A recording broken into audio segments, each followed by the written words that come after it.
بسم الله الرحمن الرحیم.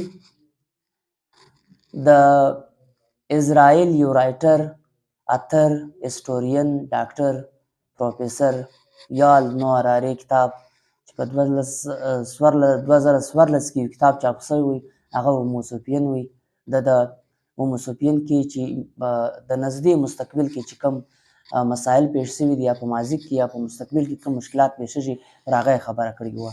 نن موږ د هغه بل کتاب هوموډیوس A Brief History of یا هوموډیوس یا هوموډیس دواړه پرننس کېږي، خو هوموډیوس ډېر زیات مشهوره دی چې A Brief History of the Human Beings چې دی، یا د هسټري اف انسانان چې دی، چې په راروان وخت کې به انسانانو ته څه مشکلات پیښیږي، پر دې مکمله خبره کړې کتاب. یال نوح هراري اولار خبره کړې ده چې پخوا چې وو پر انسانان چې وو، چې انسانان مړه کېدل، هغه چې وو یا د فیمین، د وږي، د تندي، یا د جنګو د وجې مړه کېدل. یعنی انسانانو کوشش کاوه چې وجه څنګه ختم کړي او د بیمارانو خلاف څنګه وجنګېږي. لکه په یورپ کې ګریټ ډپریشن راغلی، یا دا ټي بي چې وه د ډېر زیات خلک مړه کړو، ملیریا چې د ډېر زیات خلک مړه کړو. بیا چې وو په یورپ کې جنګونه چې وو، لکه د په کرسچینیټي کې د کیتولیکس او د کرسچن د تر مابین چې کوم جنګونه وو، دغه چې وو ډېر زیات خلک مړه کړو. بیا چې وو بیا د برطانیې او د روس تر مابین، یا د برطانیې او د فرانس تر مابین 100 کاله جنګ وشو، هغه ډېر زیات خلک مړه کړو. نو دوی وایي چې دا مسایل پخوا ډېر زیات موجوده وو، یا ډېر وختي چې وو دا مسایل موجوده وو، او انسانانو چې وو له دغو سره مقابله کوله. لکه بیا اګریکلچر راغلی، بیا 1500 کاله مخکې یا د 8000 کال په هوموسیپین کې دا خبره کوي. دلته هم دا خبره بیا د راوړې ده چې انسانان اول وار د ډیزیز د فیمین سره جنګېدلو. دوم دوی دا خبره کوي چې اوس په دا روان وخت کې په 21مه صدۍ کې څه مسایل دي. هغه مسایل دا دي چې انسانان چې دي هغه به دومره پر مخ لاړ شي، دوی دومره طاقت به پیدا کړي چې بیونډ د کلاوډز دومره زورور طاقت به پیدا کړي.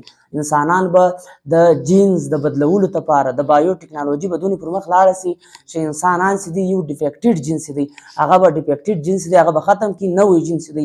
یعنی انسانان به ژوند چې دی هغه دغه کولی شي، انسانان به د مرګ سره مقابله کولی شي. دا د نظر دی، څومره رښتیا دی یا څومره دغه دی. بله خبره دا ده چې دوی وایي چې د خوشحالي لپاره اوس انسان چې د ډپریشن ښکار وي. د ډپریشن مین وجه دا وي چې د انسان په دماغ کې هغه کیمیکل پروډیوس کېږي، او هغه کله چې پروډیوس کېږي نه یا هارمونز نه وي، نو لکه اوس موږ دا وایو د خوشحالي هارمون چې دی هغه سیروټونین هارمون دی. اوس دا سیروټونین هارمون چې په انسان په دماغ کې نه پیدا کېږي دا کیمیکل، نو هغه کله د ډپریشن ښکار شي، کله د سایکالوجیکل ډیسارډر ښکار شي. خو دوی دا وایي په راروان وخت کې به انسانان خپل ځان ته خوشحالي پیدا کولی شي. لکه اوس د انسانانو په دماغ کې کیمیکلز یا سیروټونین چې دی هغه دوی په خپله پیدا کولی شي. نو دغه چې دی دا به دوی دوی کوشش کوي چې یعنی دوی کوشش کوي چې خپل عمر ډیر کړي، د دې لپاره ایمورټلټي چې د دې مقابله وکړي. بیا چې دوی به پاور دومره پیدا کړي، دومره به زورور شي. لکه اوس موږ ګورو مارک زکربرګ دی، ایلن مسک دی، او دا نور خلک چې دي دا په خپله ډېر زیات زورور دي، ډېر لوی طاقتونه به پیدا کړي، او د خوشحالي لپاره چې دوی به هم بیا چې دي خپل کار کوي. بله خبره دا ده دوی به مخته خبره کوي چې AI ارټیفیشل انټیلیجنس دا به انسانان چې دي هغه دومره زیات پاورفوله کړي چې د انسان به ضرورت نشي پاسه. دوی دا وایي چې ارټیفیشل انټیلیجنس دا دی چې مخکې به د انسان په دماغ باندې کار کوي او انسان په فزیکل کار کوي. اوس هغه کوګنیټیو لیول کار چې دی هغه به اوس موږ ته چیټ جی پی ټي راکوي، کمپیوټر یې راکوي، ګوګل یې راکوي، یا AI چې دوی موږ ته چې هر څه ورکړو د هغه جواب موږ ته راکوي. بلکې چیټ جی پی ټي له موږ سره خبرې کولی شي، کوسچن آنسر، یا AI چې دی ته یو خبر ورته وکړه یا یو شی ورکړه، دوی تا ته هغه رنګه بلکل شی تیاروي، یا ته شی وغواړې هغه شی کوي. دا به مخکې انسانانو کوي، دا به انسانانو مخکې پاور پوینټ استعمالوي.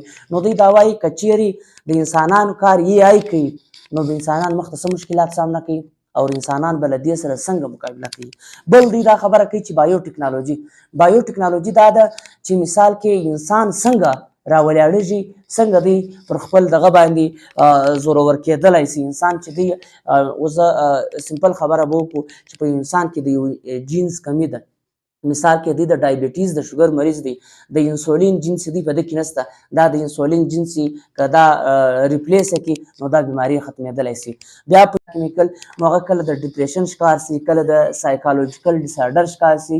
خو دوی دا وایي په را روان وخت کې به انسانان خپل ځان ته خوشحالي پیدا کولی سي. لکه اوس د انسانانو په دماغ کې کیمیکلز یا سیروټونین چې دی هغه دوی په خپله پیدا کولی سي.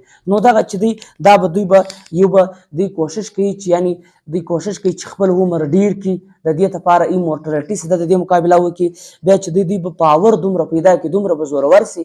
لکه اوس موږ ګورو مارک زکربرګ دی، ایلن مسک دی او دا نور خلک چې دي دا په خپله ډېر زیات زورور دي، ډېر لوی طاقتونه به پیدا کړي او د خوشحالي لپاره چې دوی به هم بیا چې دي خپل کار کوي. بله خبره دا ده دوی وا مخته خبره کوي چې یې هی ارټیفیشل انټیلیجنس دا به انسانان چې دي هغه دومره زیات پاورفوله کړي چې د انسان به ضرورت نشي پاته. دوی دا وایي چې ارټیفیشل انټیلیجنس دا دی چې مخکې به د انسان په دماغ باندې کار کوي او انسان به فزیکل کار کوي. اوس هغه کوګنیټیو لیول کار چې دی هغه به اوس موږ ته چیټ جی پی ټي راکوي، کمپیوټر یې راکوي، ګوګل یې راکوي، یا ای آی چې دوی موږ ته چې هر څه ورکړو د هغه جواب موږ ته راکوي. بلکې چیټ جی پی ټي له موږ سره خبرې کولی سي، کوسچن انسر یا ای آی چې دی ته یو خبر ورته وکړه یا یو شی ورکړه، دوی تا ته هغه رنګه بالکل شی تیاروي یا ته شی وغواړې هغه شی کوي. دا به مخکې انسانانو کوي، دا به انسانانو مخکې پاور پوینټ استعمالوي. نو دوی دا وایي که چیرې د انسانانو کار ای آی کوي نو به انسانان مخ ته څه مشکلات سامنا کوي او انسانان به له دې سره څنګه مقابله کوي. بل دوی دا خبره کوي چې بایو ټیکنالوژي دا ده چې مثال کې انسان څنګه راولاړېږي، څنګه دی پر خپل دغه باندې زورور کېدلی سي. انسان چې دی اوس سمپل خبره به وکړو چې په انسان کې د یو جینز کمی ده، مثال کې دی د ډایبټیز د شوګر مریض دی، د انسولین جنس دی په ده کې نشته، دا د انسولین جنس که دا ریپلیس کړي نو دا بیماري ختمېدلی سي. بیا په انسانانو کې ناجوړي وي، په هغه کې په بایو کې موږ دا یایو چې د هغه په جنس کې مسله وي او هغه جنس چې دوی وباسي نو دوی مکمل طور پر چې دوی صحتیابه کېدلی سي. د دې صحته کېدو وجه دا ده چې انسان دوی وایي چې دوی د خپل عمر څومره زیاتولی سي او څومره پرمخ تللی سي، یعنې د ایمورټلیټي چې ده یا د فنا چې ده د هغه څنګه مقابله کولی سي انسان به پر دې راباندې. بل انسان چې دی بل انسان فزیکل کار کوي، پخوا به بیلچه وهله، په باغو کې به کار کوي یا به نور دا موږ دا وایي ټکټر لوړاوي. اوس هغه کارونه چې دي هغه ګرد ماشین چې دي هغه ریپلیسه کړي دي.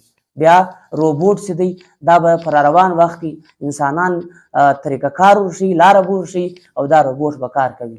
دا پر دې غږېدلی دی چې دا ماشین راسي، دا روبوټ راسي، دا بایو ټیکنالوژي راسي، دا ارټیفیشل انټیلیجنس راسي، دا به د انسانانو پر ژوند باندې څه اثرات کوي. دا په خپله ډېره زیاته مشکل او دغه ده. او بل نوي سوالونه به پورته سي، نوي سوالونه به څنګه پورته سي؟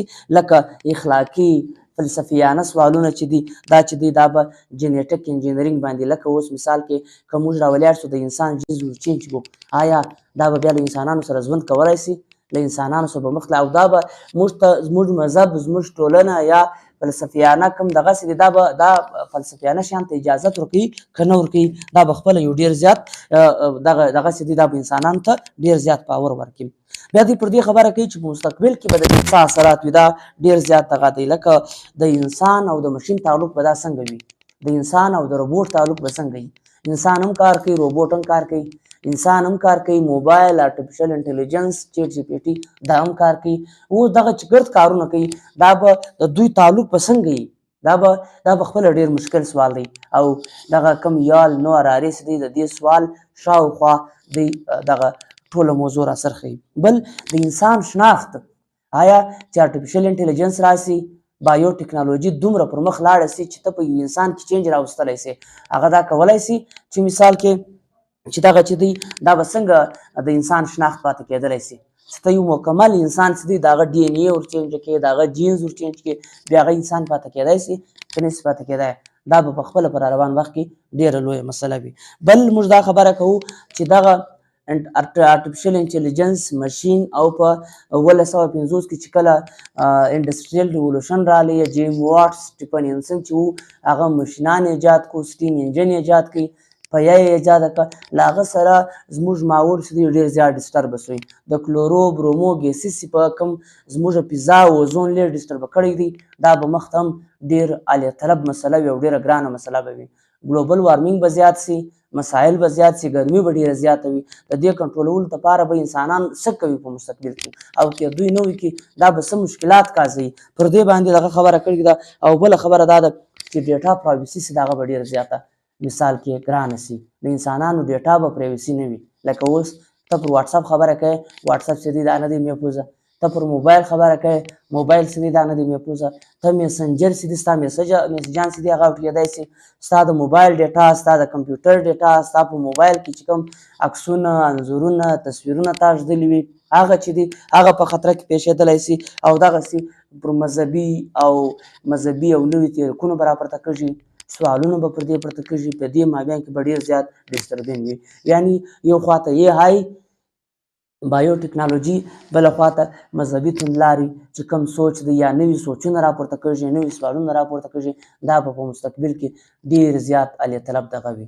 او د انسانانو تر مابین به انیکویلیټي دومره زیاته سي، نابرابري، سوشل اکویلیټي چې ده پر دې به ډېر زیات مسایل وي. او دا مسایل به بیا دغه چې دی په ټولنه کې ډېر مشکلات پیدا کړي.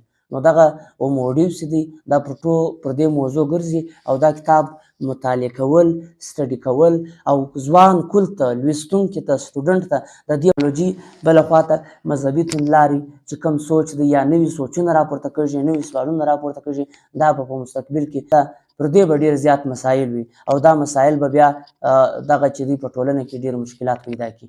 نو دغه اوموډیو چې دی دا پر دې موضوع ګرځي او دا کتاب مطالعه کول، سټډي کول او ځوان کل ته، لوستونکي ته، سټوډنټ ته د دې پام راګرځول، خاص کر د 20مې صدۍ کوم ځوانان چې دي چې دا به څه مسایل کریټوي او دا به پر مخ باندې کم تګ کوي. نو خدای مو خوشحاله ساته. کور ودان. ډېره مننه.